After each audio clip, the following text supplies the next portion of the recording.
some people want to do their own home inspection. Obviously, it is up to each home buyer whether or not they get a home inspection. But buyer beware. A home inspection is designed to protect you and to have a trained individual call out items that may otherwise be missed. A home inspector is not only an objective point of view, but he specializes in finding defects in a home, something that takes a great deal of experience and skill.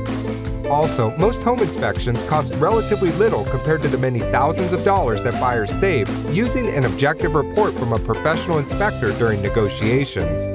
In some cases, a large defect may be discovered that may have to be fixed or may allow you to walk away from the home if it is too large of an issue for you to take on. So before you decide to do your own home inspection, contact us and see why so many continue to choose us as their home inspector.